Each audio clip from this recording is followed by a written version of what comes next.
Suzanne Spaak gave her life to save hundreds of Jewish children in Nazi-occupied Paris. She set up an underground network to keep them in hiding and joined an intelligence-gathering organization to fight German oppression. And yet she undertook this incredible task of organizing a network of people to rescue Jewish children from Auschwitz. Paris, 1942. The city once celebrated for its charm and beauty had turned into a place of fear and suspicion. The cafes that once buzzed with lively debates were now muted, their patrons casting wary glances at one another. The cobbled streets that used to echo with music and laughter now reverberated with the harsh rhythm of German boots. Every street corner was a potential trap, and for the Jewish community of Paris, every day was lived under the suffocating blanket of terror. At every turn, Jewish families faced new decrees and restrictions. Curfews, yellow stars, and identity checks became a way of life. Entire families disappeared overnight, homes were abandoned, and the silence that followed was more haunting than the shouts of the soldiers. For those who knew Paris as a beacon of culture and liberty, the transformation was unbearable to witness. But in the midst of this despair, there were those who chose to defy. One of these individuals was Suzanne Spaak, a figure who seemed to embody the contrasting worlds of privilege and resistance. Born into a wealthy Belgian banking family and married to a prominent playwright, Claude Spaak, Suzanne had lived a life filled with luxury, art, and high society gatherings. Her portrait, painted by the surrealist master René Magritte, symbolized a life of elegance and influence, but appearances can be deceiving. Beneath the facade of a Parisian socialite was a woman who burned with a sense of justice that could not be extinguished. Suzanne, a devoted mother of 2 young children, felt the war's cruelty creep closer every day. The transformation in Paris, once her beloved second home, became unbearable. She would walk through the streets, haunted by the sounds of weeping. The sight of once vibrant neighborhoods turned into ghostly remnants of what they once were. And then there were the children, the little ones clutching their mother's skirts, the haunted eyes of toddlers peering out from behind cracked shutters. Innocence shattered by a war they could not understand. It was these sights that hardened her resolve and led her to a decision that would change her life and the lives of many others forever. She could no longer simply observe from her comfortable position on the sidelines. No amount of wealth or privilege could absolve her of responsibility. These were children, mothers, families, and she too was a mother. She would fight for them, because to do nothing was unthinkable. When Suzanne first approached the National Movement Against Racism, MNCR, in 1942, she wasn't taken seriously. To the resistance members, she seemed out of place, a wealthy socialite in furs and pearls, offering to help. They looked at her polished nails and tailored dresses, and then at each other, suppressing smiles of disbelief. What could this privileged woman possibly know of danger, of sacrifice? But Suzanne's eyes, filled with a mix of determination and anguish, told a different story. She was not there for thrill-seeking or adventure. She was there because the suffering around her had become too much to bear. As B. Aronson, one of the resistance members, later recounted, they were doubtful at first but quickly realized their mistake. This was a woman who was willing to give up everything, her safety, her home, even her life, for the cause. "Tell me what to do," she had said simply, her voice steady, unflinching, "so I'll know I am serving in the struggle against the Third Reich." The room fell silent. This was no casual volunteer, no thrill-seeker looking for an outlet in troubled times. Suzanne Spaak had made her choice, and it was irrevocable. At first, her assignments were mundane, delivering messages, typing leaflets, providing food to those in hiding. But it wasn't enough. With each mission, each act of defiance, Suzanne felt herself drawn deeper into the shadows. She wanted to do more, to confront the evil head-on, to make a real difference. Her devotion to the cause was absolute, and she never flinched, no matter the danger. Gradually, she gained the trust of the resistance members. They began to assign her riskier missions, gathering intelligence, securing safe houses, transporting documents. Suzanne's transformation from a sheltered socialite to a hardened resistance operative was rapid and complete. Gone were the elegant gowns and pearls. In their place were practical clothes, sturdy shoes, and a cold fire in her eyes. But Suzanne's deepest calling, the mission that would define her and ultimately seal her fate, was not about military victories or sabotage. It was about the children. The news spread like wildfire. Jewish children in Paris were being rounded up. The Germans had decided to expedite their deportations, starting with the most vulnerable. Entire families were torn apart. Parents were sent to work camps, while children, innocent, bewildered, were shoved onto trains bound for destinations no one dared name. The fear and confusion in the eyes of these little ones broke Suzanne's heart. She thought of her own children. Lucy, with her bright laughter and endless questions, and little Louis with his mischievous grin. How could anyone do this to children? How could the world stand by and allow it? The thought consumed her, driving her to action. It was then that she made contact with the Red Orchestra, a network of resistance fighters operating across Europe. They were a dangerous, high-profile group, known for their intelligence gathering and their daring operations. And Suzanne, with her connections and her wealth, was exactly what they needed. The operation they planned was monumental. They would smuggle over 160 Jewish children out of Paris and scatter them across the French countryside to safety. Suzanne threw herself into the task, using her high social standing to arrange false documents and secure ration cards. She worked tirelessly, knocking on the doors of priests, doctors, and teachers, anyone who might be convinced to shelter a child, to protect a life that the Germans deemed worthless. Every time she secured a new hiding place, every time a sympathetic soul agreed to take in a child, Suzanne felt a surge of hope. It was dangerous work, deception layered upon deception. But for the first time since the occupation began, Suzanne felt truly alive. She was no longer a passive observer, she was a fighter. When the roundup began in early 1943, Suzanne and her comrades were ready. One by one, she took the children from UGIF centers, frightened little ones clutching their few possessions, their eyes wide with confusion and terror. Suzanne would crouch down, smile softly, and whisper words of comfort. "We're going on a little adventure," she would say, holding out her hand. "Stay close to me and everything will be all right." For many of these children, Suzanne's face would be the last one they remembered from their old life, before they were hidden away, given new names, new families, new identities. The operations were complex and dangerous. They had to move quickly, navigating checkpoints, bribing officials, and constantly changing routes to evade detection. One night, Suzanne led a group of 10 children through the darkened streets of Paris, their small hands clutching hers tightly. Every sound, every stray dog, every gust of wind seemed amplified in the silence. At one checkpoint, a German soldier shone a light directly into Suzanne's face. "Who are these children?" he barked, his voice sharp with suspicion. Suzanne's heart raced, but she forced herself to smile calmly. "My pupils," she replied lightly, holding up a forged document. "We're on our way to a new school in the countryside." The soldier's eyes narrowed, scanning the faces of the children. Suzanne held her breath. The silence stretched on, unbearable. And then with a grunt, the soldier waved them through.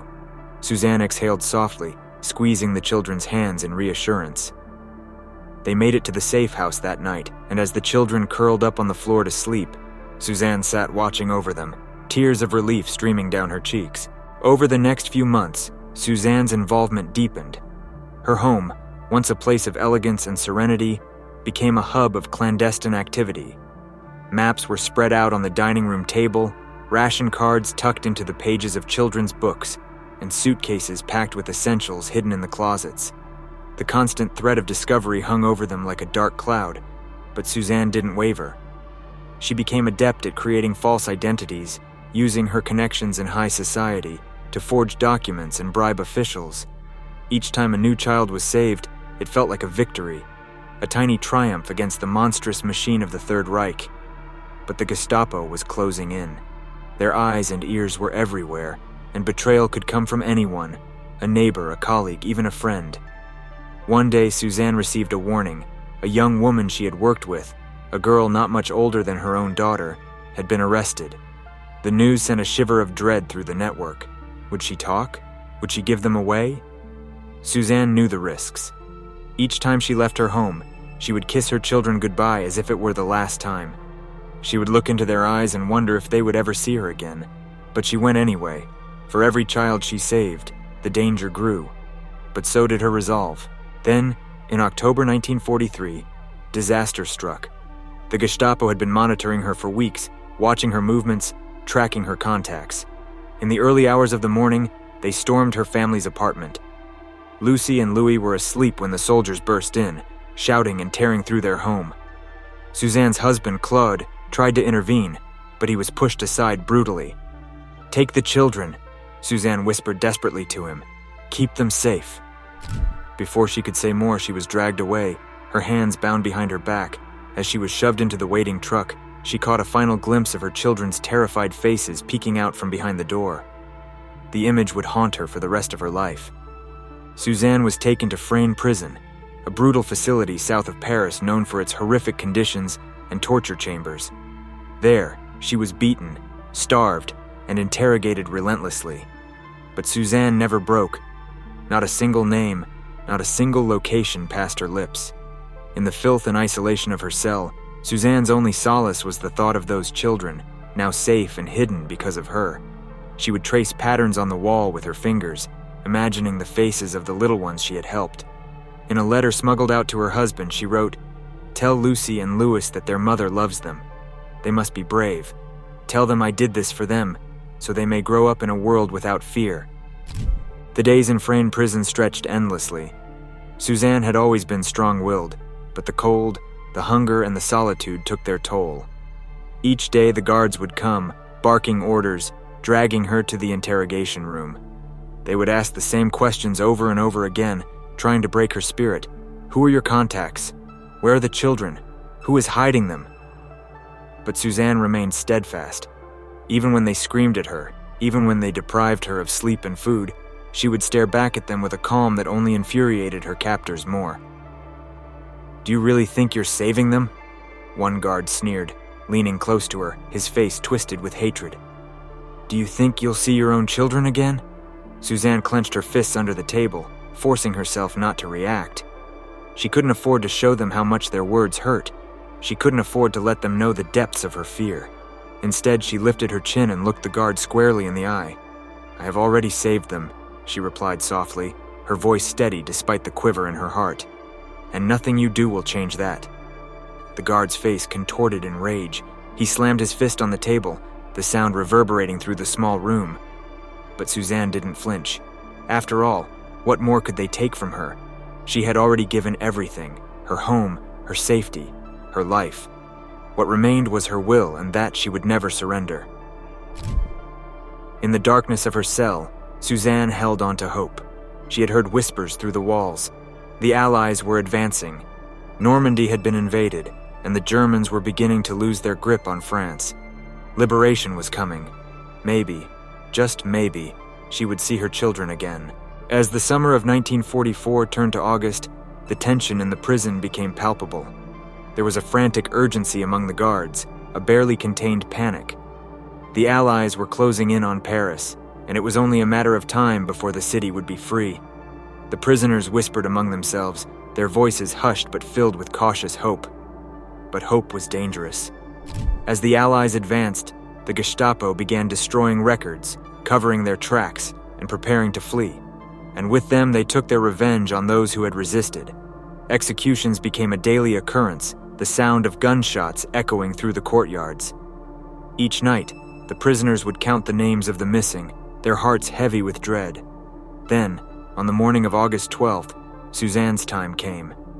The cell door clanged open, and she was yanked to her feet, her legs unsteady from weeks of malnutrition. She stumbled, but caught herself, straightening her back as best she could. There was no time to prepare, no time to say goodbye. She was marched down the long, narrow corridor, the sound of her footsteps mingling with the shouts and cries of the other prisoners. When they reached the courtyard, the sunlight was blinding. Suzanne blinked, trying to focus. The guards stood in a line, their faces hard and expressionless. And then she saw him, the officer in charge, the man with the cold, dead eyes, Heinz Panwitz, a high-ranking Gestapo officer known for his cruelty. "On your knees," he barked. Suzanne hesitated only a moment. Then, with as much dignity as she could muster, she sank to her knees. she would not give them the satisfaction of seeing her afraid. She had stared into the face of oblivion more times than she could count, in the eyes of the children she saved, in the empty rooms of the deported families. But today she would not face it with fear. She would face it with the knowledge that she had done everything she could. "Any last words?" Panwitz sneered. Suzanne closed her eyes for a moment, thinking of Lucy and Louis. She thought of the children she had saved, scattered across the countryside, safe and hidden. She thought of their smiles, their laughter, innocence preserved in a world gone mad. When she opened her eyes, she looked straight at Panwitz. "I am not afraid," she said softly. The shot rang out, shattering the silence. Suzanne Spaak, mother, wife, resistance fighter, fell forward into the dirt. She was only 39 years old. 13 days later, Paris was liberated. Allied forces marched triumphantly into the city, greeted by jubilant crowds waving flags and throwing flowers. The streets of Paris, once shrouded in fear, were filled with the sounds of victory, cheers, music, and the pealing of church bells. The City of Light had been reclaimed, but for those who had fought in the shadows, there was little time for celebration. The members of Suzanne's network, those who had managed to survive, began the heartbreaking task of piecing together the fates of their comrades. Many of them had been captured, tortured, and executed, but their sacrifice had not been in vain. The children Suzanne had risked everything for, were safe. All 160 of them, hidden in convents, farmhouses, and the homes of strangers, they had survived the war. And as the resistance members tracked them down one by one, they thought of Suzanne. It was because of her courage, her unwavering determination, that these lives had been saved. Claude Spaak, Suzanne's husband, was devastated by the news of her passing. He had clung to the hope that she would be among the liberated, that they would be reunited, that she would come home. But it was not to be. He returned to Belgium with their children, Lucy and Louis, who had been sheltered by relatives throughout the war. Lucy was 16, Louis only 12. They struggled to comprehend the loss of their mother, the mother who had sacrificed everything for others. It would take years for them to fully grasp the magnitude of her courage, to understand that their mother had been a hero, not just to them, but to the world. In the decades that followed, Suzanne Spaak's story was slowly pieced together. Survivors spoke of her bravery, of the way she had moved through the city with quiet determination, risking her life time and again for the children she called her little ones. They remembered her gentle smile, her soothing voice, the way she would hold their hands and promise that everything would be all right. In 1985, Yad Vashem honored Suzanne Spaak as righteous among the nations, a recognition given to non-Jews who risked their lives to save Jews during the Holocaust. It was a bittersweet tribute. Suzanne had not lived to see the world recognize her bravery. She had not lived to see the children she saved grow up, to witness the generation she had made possible. But her legacy endures. Today, Suzanne's story is taught in schools across France and Belgium. Her name is inscribed in memorials, and her life is celebrated as an example of what it means to be truly courageous. She was not a soldier or a politician. She did not lead armies or make speeches. She was a mother who loved fiercely, who believed that every child deserved a chance to live. For Lucy and Louis, their mother's story became both a source of pride and pain. They grew up knowing that they were the children of a hero, but also knowing that this heroism had cost them the chance to grow up with her by their side. But they carried her memory with them, passing on her story to their own children, ensuring that Suzanne Spaak's light would never be extinguished. And so, Suzanne's legacy lives on. She stands as a testament to the power of love and the strength of the human spirit. She is a reminder that even in the darkest times, one person's courage can make a difference. Her story is not just about the past, it is a call to action for the present and the future. It is a reminder that we all have a choice, to stand by in silence, or to stand up and fight for what is right. Suzanne chose the latter, and because of her, 160 children lived. May her courage inspire us all to be better, to be braver, and to never ever turn away from those in need.